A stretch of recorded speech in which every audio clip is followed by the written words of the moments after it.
Armenia has crossed a geopolitical point of no return. By hosting the European Political Community Summit and aggressively courting the EU, Prime Minister Nikol Pashinyan is freezing Russian military ties and pivoting west. The Kremlin is watching with unconcealed fury. Russia's first counterattack was explosive rhetoric. Following a sideline meeting between Pashinyan and Ukrainian President Volodymyr Zelensky, Russia's Dmitry Medvedev unleashed a scathing attack.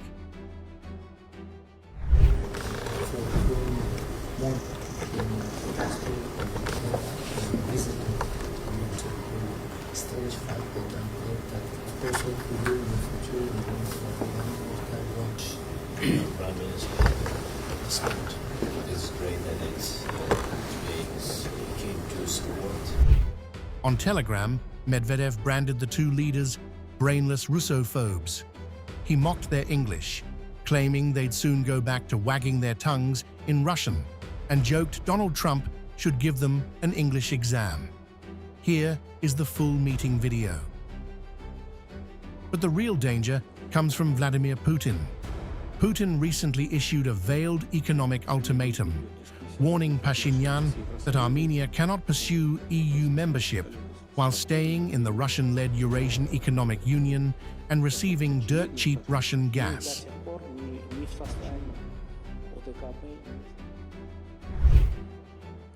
We see a discussion underway in Armenia about developing relations with the European Union.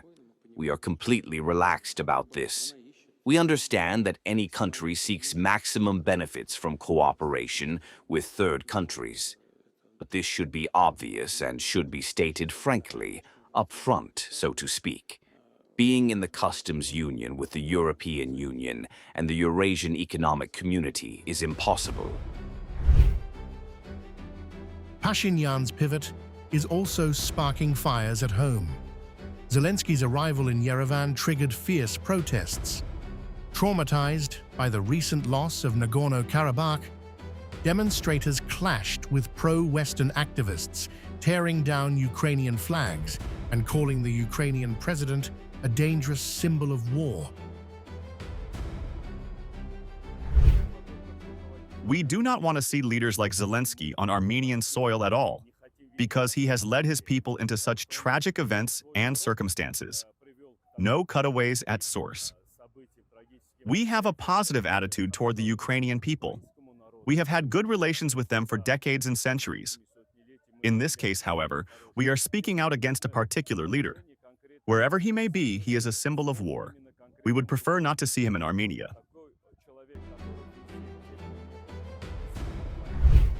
To survive, Pashinyan is playing a dangerous multi-vector game, courting both the West and Asian powers to avoid total dependence.